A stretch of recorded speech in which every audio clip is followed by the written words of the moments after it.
Star hospitals Banjara hills తో పాటు ఇప్పుడు ఫైనాన్షియల్ డిస్ట్రిక్ట్ లో కూడా. Welcome to RTV. నేను మీ గయాజ్ని. ఈరోజు మా ముఖ్య అతిథిగా మాజీ మున్సిపల్ చైర్పర్సన్, అదేవిధంగా వైఎస్ఆర్సీపీ సర్వేపల్లి పరిశీలకుడు కోడూరు కల్పలత మనతో ఉన్నారు. ఆమెతో మాట్లాడదాం. నమస్తే అమ్మా. నమస్తే అండి. ఎలా ఉన్నారమ్మా? బాగానే ఉన్నాం, ఫైన్. మీరు అంటే 2020 అనుకుంటా ఇండిపెండెంట్గా పోటీ చేసి అప్పట్లో 2000 సుమారు 4000 ఓట్లతో అప్పుడు గెలుపొంది మీరు చేశారు. తర్వాత మీరు రాజకీయాల్లో కొద్ది రోజులు దూరంగా ఉండి మళ్ళీ వైఎస్ఆర్సీపీ ఎలా ప్రవేశం? యాక్చువల్లీ దూరంగా అయితే మేము యాక్టివ్గానే ఉన్నాము. రాజశేఖర్ రెడ్డి గారు చనిపోయిన తర్వాత ఎందుకో అది డైజెస్ట్ చేసుకోలేక కొంచెం సైలెంట్ అయ్యాం, అంతే, దూరంగా ఏం లేము. తర్వాత మళ్ళీ జగన్మోహన్ రెడ్డి గారు ఓదార్పు యాత్రకు వచ్చినప్పుడు సక్సెస్ఫుల్గా టౌన్లో ప్రోగ్రామ్ని బాగా టేకప్ చేసింది మేమే. 2 విగ్రహాలు పెట్టాము, ఆయనతో పాటు ఓదార్పు యాత్ర మొత్తం చేసాము, అంతా చేసినాము. దాని తర్వాత సిచ్యువేషన్స్లో కొన్ని కారణాల వల్ల సైలెంట్గా ఉండిపోవాల్సి వచ్చింది. తర్వాత మళ్ళీ మొన్న జగన్మోహన్ రెడ్డి గారు మొన్న ఎలక్షన్స్కి ముందు పాదయాత్ర చేసినప్పుడు మళ్ళీ ఆయనతో పాటు జాయిన్ అయ్యి యాక్టివ్గా పార్టిసిపేట్ చేయడం జరుగుతుంది. అంటే రాజశేఖర్ రెడ్డి గారితో, మా కుటుంబంతో మీకు బాగా సన్నిహిత సంబంధం? చాలా. రాజశేఖర్ రెడ్డి గారితో ఒక తండ్రితో ఉండేంత క్లోజ్ అనుబంధం ఉండేది. ఆయన చనిపోయినప్పుడు కూడా మీరు బాగా చాలా అసలు షాక్లోకి, తర్వాత అసలు మళ్ళీ పాలిటిక్స్లో కానీ రావాలని కూడా అనిపించలేదు అసలు. Because the relation was like a daughter and father. ఆయన కూడా అలాగే చూసేవాళ్ళు పాపం, మా అమ్మ అంటూ. మాకు అలాగే అనిపించేది. అసలు మాకు ఒక 15 days 20 days అయింది అని అంటే ఆయన్ని చూసి వస్తే చాలా అనిపించేది. ఏదో ఒకటి కావాలి అని వెళ్ళే వాళ్ళం కాదు, ఆయన ఒకసారి చూసేసి రాలేదు అనే లోటు ఉండేది ఒక 20 days అయితేనే. ఇట్లా అప్పుడు మీకు ఓటు వచ్చిన వెంటనే మీరు కంటెస్ట్ చేశాను, పోటీ చేసి గెలిచారు. నా ఓటు నేనే వేసుకున్నాను, ఫస్ట్ ఓటు. ఇప్పుడు ఈ 4.5 సంవత్సరం కాలంలో జగన్ ప్రభుత్వ పరిపాలన ఎలా ఉందంట? జగన్మోహన్ రెడ్డి గారు అంటేనే నిబద్ధత.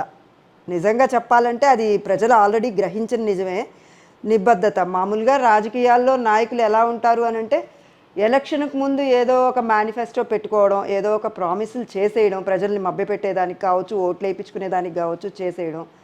ఎలక్షన్ అయిపోయిన తర్వాత వాళ్ళు చెప్పిన వాటిలో వాళ్ళు చెప్పే ముందే అసలు ఆలోచించుకొని చెప్పాలి ముందైతే, ఇది మనం చేయగలం, ఇది మనం చెయ్యలేము అనేటువంటి విషయాన్ని.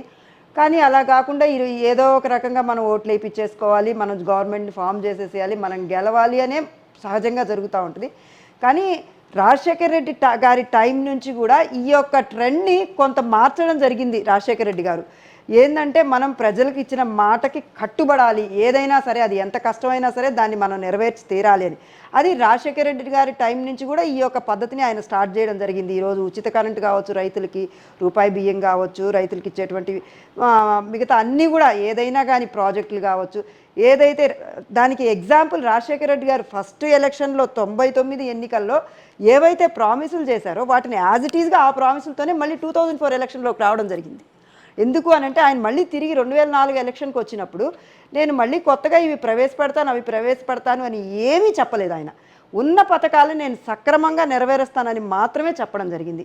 దాన్ని బట్టి ఆ కుటుంబంలో ప్రజల పట్ల ఎంత అంకితభావం ఉంటుందో, ఎంత క్లారిటీ ఉంటుందో, ప్రజలకు మనం ఏం చెయ్యాలి, ఏం చేయగలం అనేటువంటి నమ్మకం ఎంత ఉంటుందో అనేది మనం ఆల్రెడీ చూసాం.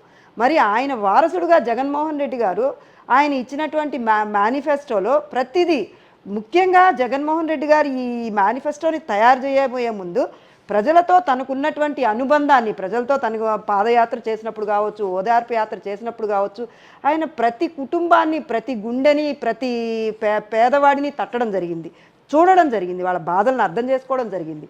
ఆ యొక్క అనుభవంలోంచి, ఆ యొక్క అనుభూతుల్లో నుంచి పుట్టిందే ఆ మేనిఫెస్టో. ముఖ్యంగా చెప్పాలంటే మేనిఫెస్టో అనేది ఆ రోజు ఎలక్షన్ కోసం ప్రింట్ చేసే ఒక బుక్ లాగా కాకుండా ప్రజల యొక్క బాధలను అర్థం చేసుకొని ప్రజలకు చేరువయ్యేందుకు, ప్రజల్ని మరింత ప్రజల యొక్క స్థితిగతులను మెరుగుపరిచేందుకు ఏమైతే నేను చేయగలను అని ఆలోచించి ఆయన మేనిఫెస్టోని ప్రవేశపెట్టడం జరిగింది.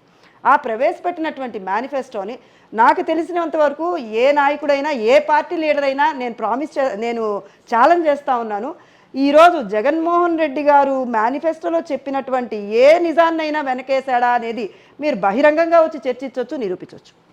అంటే ప్రధానంగా ఈ జగన్మోహన్ రెడ్డి ప్రభుత్వంలో ఆ, రౌడీజం పెరిగింది, విధ్వంసం పెరిగింది. ఇది ఒక ఆ, చాలా ఈ ప్రభుత్వము చాలా అన్యాయంగా వ్యవహరిస్తుందనేది టీడీపీ వాళ్ళు కూడా విమర్శించడం జరిగింది. ఖచ్చితంగా ఒక సునామీ టైప్లో 2024లో తెలుగుదేశం పార్టీ మళ్ళీ వస్తుందని కూడా వాళ్ళు ధీమాగా చెప్తున్నారు.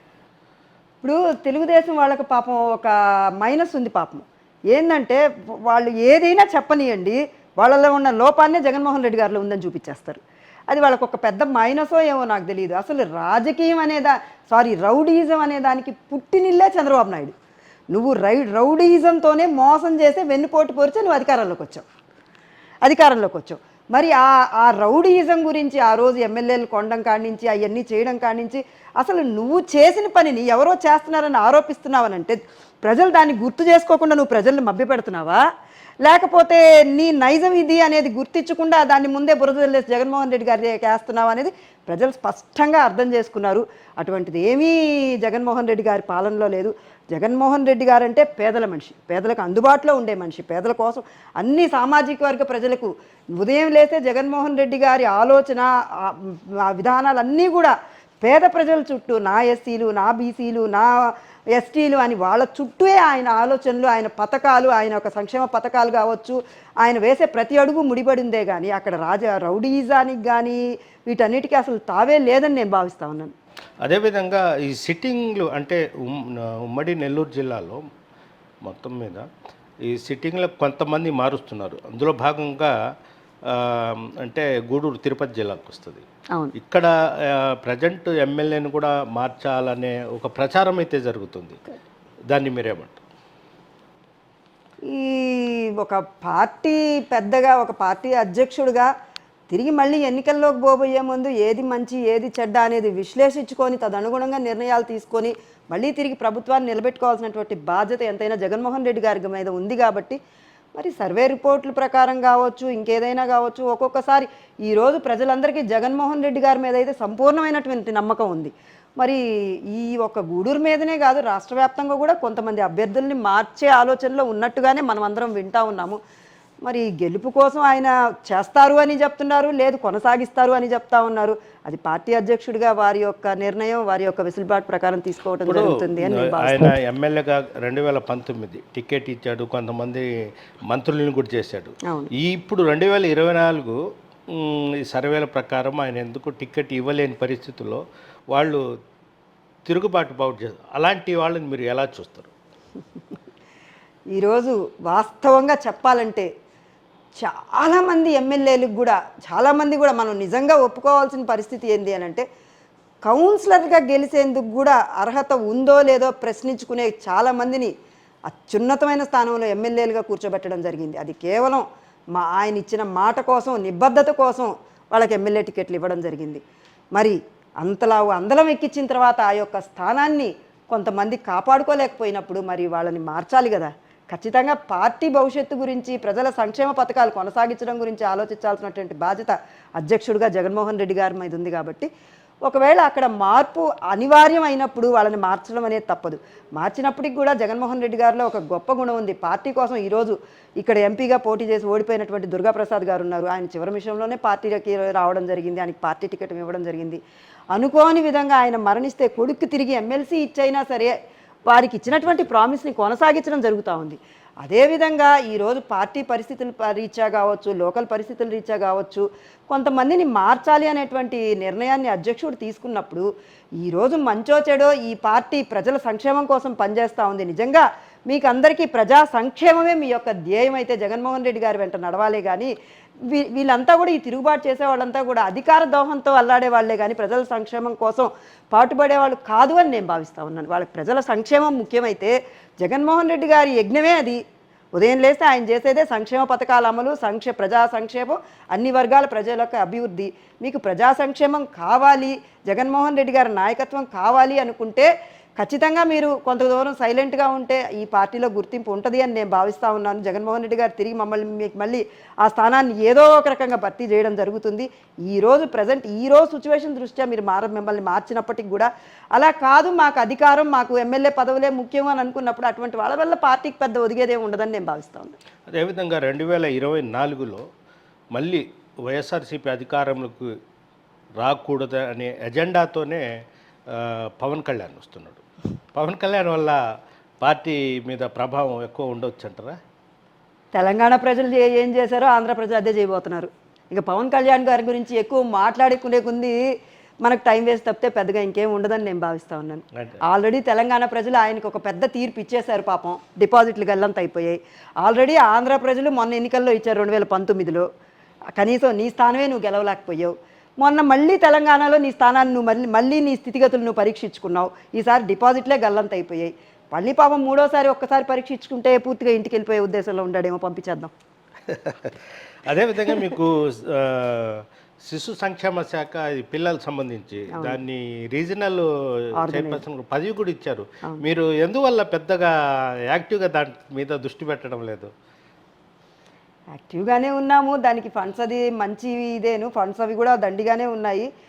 కానీ కొన్ని సమస్యల దృష్ట్యా కొంత టైం తీసుకుందాము అని కొంచెం సైలెంట్గా ఉన్నాం. అనుకున్నంత ఫాస్ట్గా అయితే దాంట్లో పని చేయట్లేదు. అది మా అధ్యక్షుల వారికి కూడా చెప్పడం జరిగింది, నేను పరిశీలిస్తానన్నారు.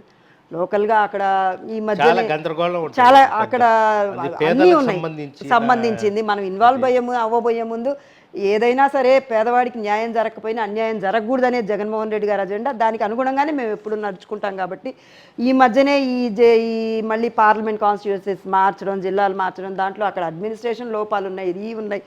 దాంతోపాటుగా గతంలో జరిగినటువంటి ఏవైనా చిన్నవి ఉండొచ్చు, అవన్నీ కరెక్ట్ చేసుకొని మేము ముందుకెళ్తామని చెప్పడం జరిగింది. అధ్యక్షుల వారు కూడా మేము మీకు ఇంకొంచెం బెటర్గా కూడా చూస్తాము అని దానికోసం కొంత వెయిట్ చేస్తాను.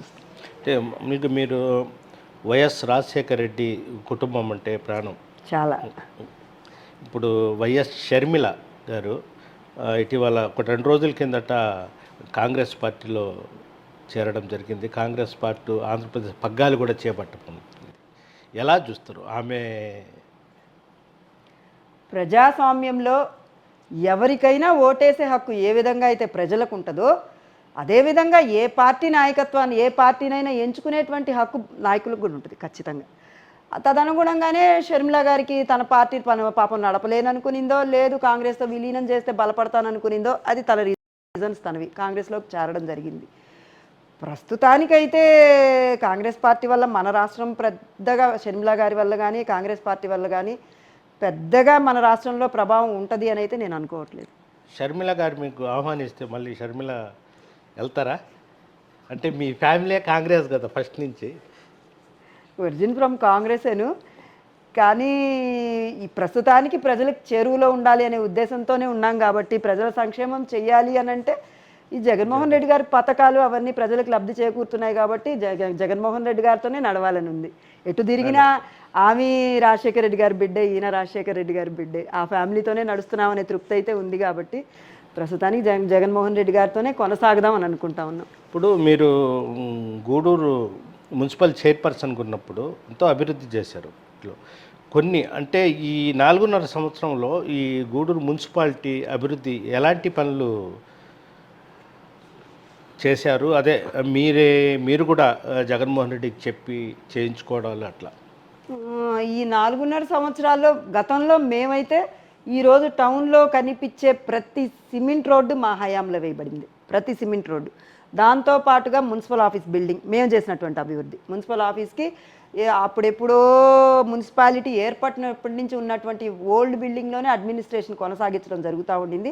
మరి మా టైంలో శాంక్షన్ చేయించుకొని రాజశేఖర రెడ్డి గారితో ఫౌండేషన్ వేయించడం జరిగింది. కొత్త బిల్డింగ్ అనేది వచ్చింది.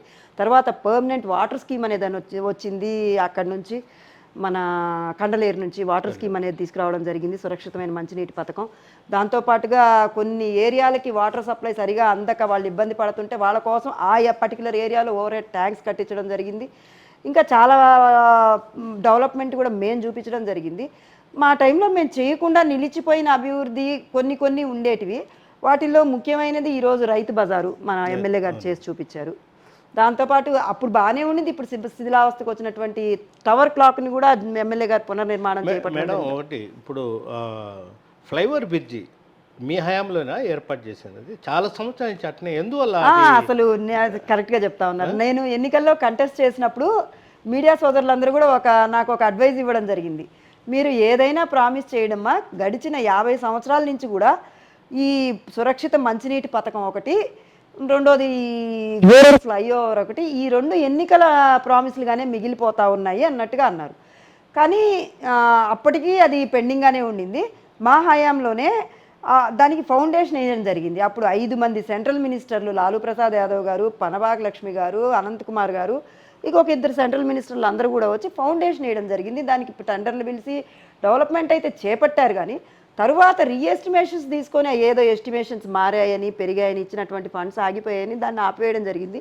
ఇప్పుడు తిరిగి మళ్ళీ దాన్ని కూడా నేను తిరిగి స్టార్ట్ చేపిస్తానని మా ఎమ్మెల్యే గారు ఏదో మళ్ళీ రీస్టార్ట్ చేయించారు. ఇప్పుడు మీరు సర్వేపల్లి నియోజకవర్గ అబ్జర్వర్గా పనిచేస్తుంది, ఎలా ఉంది పరిస్థితి అక్కడ? సర్వేపల్లి చాలా బాగుంది, చాలా బాగుంది. మినిస్టర్గా జిల్లాలో వాకోవర్ కాన్స్టిట్యున్సీ ఏదైనా ఉంది అని అంటే అంటే మిగతా నియోజకవర్గాలు నేను అంత డెప్త్గా చూడలేదు, అవి ఏదో వాటిలో ఏదో ఉన్నాయి అని నేను చెప్పను. కానీ సర్వేపల్లిలో గోవర్ధన్ రెడ్డి గారు భారీ మెజార్టీతోనే గెలవబోతున్నారు. చాలా బాగుంది కాన్స్టిట్యున్సీలో. ప్రతి ఒక్కరికి ఇప్పుడు నేను మొన్న గడప గడప ముగింపు కార్యక్రమం చూశాను. ప్రతి గడపని, ప్రతి వ్యక్తిని, ప్రతి ఒక్క సమస్యని ఆయన తాకడం జరిగింది.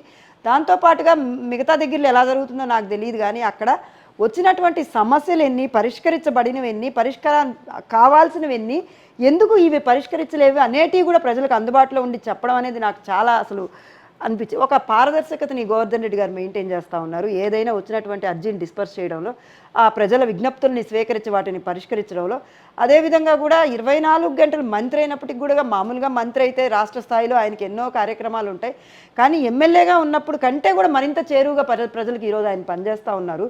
వారి యొక్క సేవల్ని అసలు చాలా కంఫర్టబుల్గా ఉన్నారు సర్వేపల్లి నియోజకవర్గ ప్రజలు.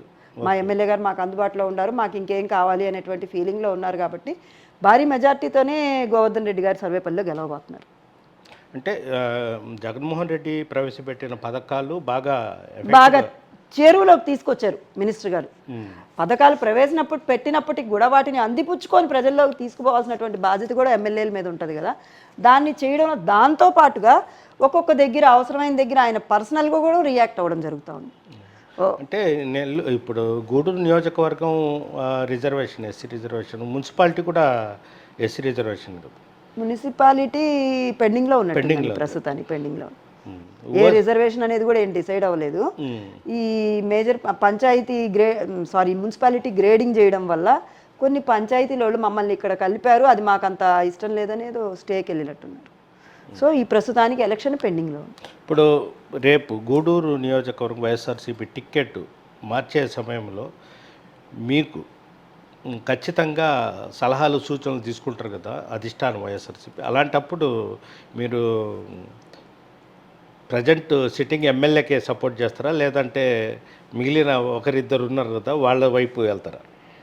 అంటే టికెట్స్ నిర్ణయం అనేది మామూలుగా అధ్యక్షుల వారు తీసుకునే నిర్ణయం. అది కారణం ఏంటంటే ఆయన అన్నీ చూసుకోవాలి. ఇప్పుడు సర్వే రిపోర్ట్స్ దగ్గర నుంచి లోకల్గా ఎమ్మెల్యే పొటెన్షియల్గా ఉండగలడా లేదా, పార్టీని బలపరచగలరా, సో అవన్నీ అధిష్టానం తీసుకోవాల్సిన నిర్ణయాలు. కాబట్టి అధిష్టానము నిర్ణయం తీసుకున్నా మీ భుజాల మీదే పెడతారు కదా. అంటే గూడూరు నియోజకవర్గంలో కీలకంగా కొద్దిగా యాక్టివ్ పర్సన్, మీ ఫ్యామిలీ, ఇంకొక ఫ్యామిలీ అట్లా తీసుకుని మీరు గెలిపించాలనేది ఖచ్చితంగా జగన్మోహన్ రెడ్డి గారు చెప్తారు కదా. అది మీరు ఈ క్యాండిడేట్ అయితే గెలుస్తాడు, ఇతనైతే ఇదని చెప్పే అవకాశాలు కూడా ఉన్నాయి. అప్పుడు సిచ్యువేషన్స్ బట్టి ఎవరు పరిశీలనలో ఉంటే దాన్ని బట్టి ఏదైనా సూచన మన సూచన పార్టీకి ఉపయోగపడుద్ది అనుకుంటే ఖచ్చితంగా ఇస్తాం. అంటే ఇప్పుడు పరిశీలనలో ఉండే పేర్లన్నీ మనం ఉదహరించాలంటే చాలానే ఉన్నాయి. వాళ్ళందరి గురించి ఇప్పుడు డిస్కస్ చేయడం ఇవన్నీ కంటే కూడా అధ్యక్షుల వారు ఆ కాన్వర్ట్ సిచ్యువేషన్లో వీళ్ళ ఇద్దరిలో ఎవరు బెస్ట్ అని అంటే అప్పుడు ఒకవేళ మన సలహా అవసరం అని పార్టీకి అనిపిస్తే ఖచ్చితంగా అప్పటికి చెప్తాం. వీళ్ళు వాళ్ళు అనేది ఇంకా అసలు కంక్లూజనే లేదు కదా, only there is a discussion అంతే.